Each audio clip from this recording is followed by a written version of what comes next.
You know, St. Paul engages us with his word this morning, so this is love. How many of you had that 1 Corinthians chapter 13, the love text, as it's often referred to, as your wedding text? Go ahead, raise your hands. Yeah, there's a few of you out there. I know my wife and I did. It's one we liked it. We enjoyed that text very much. But do you cherish the words of love? I hope so. You see, because love is often difficult. Love is something that some people are still trying to figure out. It's hard for a man and a woman to try to figure out what is love. And, well, a young man went off to college and tried to figure out just what love was. So at every break in college, he would come home with a different girlfriend. And, he figured who better to come home to than mom and dad. After all, they must be the love experts. They've been in love for many years. Surely they could tell him if this was the right girl for him. His father was quite amused, but his mom, well, she had always something to say. Well, with the first girl, he said, well, she's kind of dull and gloomy. She's really not all lit upstairs, if you know what I mean. She's just, well, you can do better than her. Then the next one, well, she sure had some comments about her. She sure is beautiful. She sure is picky, too. She eats very little, not even enough to support a mouse. She's always so concerned. She's a spendthrift. Just take a look at her. She's concerned about her eyes, her makeup, her hair, her dress, her clothes. Everything has to be just so. Her diet just has to be perfect. Everything, it's all about her. Son, you can do better than her. Trust me, there's more out there than that. Finally, he brought home one that was bubbly. She was brash and really bright. She reminded him very much of his mother. He was head over heels in love with her. And Mom gave her a resounding approval. The two of them hit it off. Things were going well. His father, on the other hand, said, son, I've kept most of my comments, my opinions to myself. But as long as you're happy, I'll love this girl. But I'm telling you, there's something about her that I can't put my finger on it, but I just don't like it. There's something about her. What a conundrum. Do we find love, or does love find us? Love is a relationship. Love starts out in a relationship. That's where love begins. It begins in a relationship between two people. And in that speaking of love, you have to speak in love. In other words, speaking in the tongues of men and angels. But if I have not love, if love is not in my voice, I have nothing. If I'm speaking, all I'm speaking is just a noisy gong, a clanging cymbal. My words are just words. They have no prophetic powers and understanding of all mysteries and of all knowledge. They're just simply words. Love is a commitment. Love is a relationship. Love takes time. Love is something that involves teamwork. Love is teamwork. That's what it is. A basketball coach decided he was going to have team tryouts, and he goes out and puts his ads out, and the potential players, they respond. I mean, they're big and tall, and they have great ball skills. He is so excited to have every one of them there.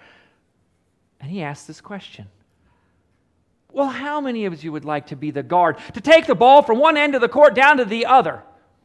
And none of them respond. None of them even raise a hand. Oh, he's a little bit perplexed. And so he asks, well, how would you like to be defenders and just prevent the other team from scoring? And again, nobody raised a hand. Nobody said a thing. Now he was really, really perplexed, really puzzled. And so, quite anxiously, he asked, how many of yous want to be the center? Shoot the ball and score all the points. And they all raised their hands. They were all jumping up and down, excited. Frustrated and angry. He screamed and yelled at him and pounded his fist. He says, you don't understand basketball. It's a team sport. And that's exactly the problem. We all want to be the center of the relationship. We all want to be the prophetic one with the prophetic voice to go out and say, it's all about me, myself, and I. I am the gift to you. You need to come with patience, humility, and kindness and serve me. I know what's best for me, and when I don't get what's best for me, I'm going to come at you with anger. You don't want me to come at you with anger, but you're going to get anger. And all of my nasty words and all of my hurtful things are going to land on your heart. But don't worry. I've got a plan. I've got all of the gifts. I have got all of the talents, all the teachings. I know how to run my life and yours too. Don't worry about a thing. I've got it all figured out. I want to be heard. Remember, I know what's best. I deserve the best and I want only the best. And the best I shall have. Otherwise, I'm going to have a temper tantrum. Seems like that illustration kind of catches all of us. To some degree or another, we all seem to fit in that illustration of love. But we're all kind of dull. We're kind of gloomy. We're not all up there lit upstairs. We're still kind of floundering around about what is love. If this is your idea of love, then you're headed down the wrong road. You're headed to a road of destruction. That's where that road leads. Who wants to love somebody who's all self-centered? Who wants to love somebody that is just going to take, never self-sacrifice? This is no mystery here. What is your status? How are you trying to keep love? But there is someone. Maybe there is someone out there who is willing to put a kiss on your lips, a seal on your heart, and call dibs on you and I. Yeah, I think there is. There is somebody who says, this is what love is. Love is patient. Love is kind. Love does not envy or boast.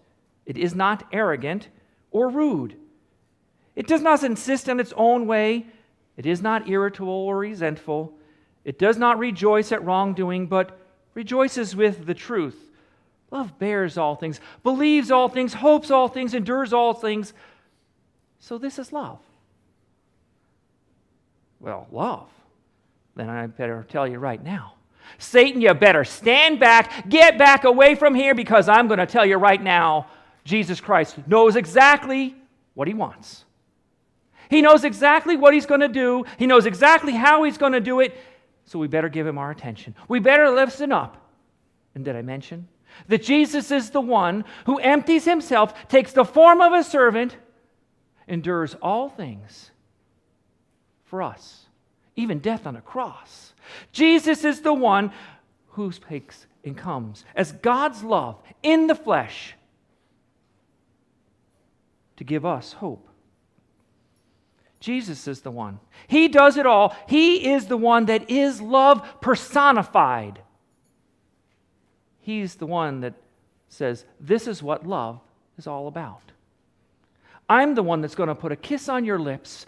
I'm going to mark your forehead, and I'm going to mark your heart as mine. Because I'm going to take all your time.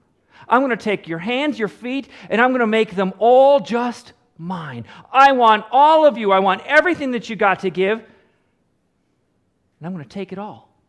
Because my love for you never ends. So you don't have to be afraid. Because this is love. Love is not afraid. Love will take and bear all of the pain. It'll take everything that you've got to give, all of the sin, everything that you've done, all of the nastiness, all of the things that land heavy on your heart. I'll take them all. But are you willing to take me the same way? He'll take what he's got to give. But he's going to give it because he's marked you as his. You're mine. All mine. And I'm a jealous God. And I'm going to make Satan very jealous. Because I'm taking you off of the market. You're now mine to keep forever. So I want you to listen up. I want you to have an open mind, an open heart, open ears, and listen. Listen to my words. These are the words of the things that I've done for you. The things to build you up, to give you the talents, the time that you can go and be filled up from your feet all the way to your head so that it abides in your heart. My words come in and stay there with you so that they filling you up, build you up, so that they can come out of your mouth, to build up others, to build up my church. That's love. This is what love is all about. Jesus is love in action. Love is action. Action that saves those that are unlovable and changes us into the lovable. That's love. So this is love. It's the ability to love is established not so much by fervent promises as often as it is in repeated deeds. C.S. Lewis puts it this way: don't waste your time whether you love your neighbor. Act as if you do. As soon as you do this, we find one of the great secrets. When you are behaving as if you love someone, you will presently come to love him. If you injure someone you dislike, you will find yourself disliking him more.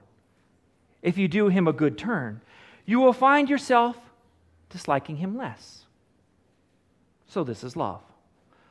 Love is to go out, to build a relationship on love. It's for the individual to have that relationship built on love and have love at the front of that relationship. And when those two in the relationship become one flesh, then those two are building their relationship on love, with love in the center, between them, and out in front of them. That means that they're both willing to sacrifice for each other just as Jesus has done for them.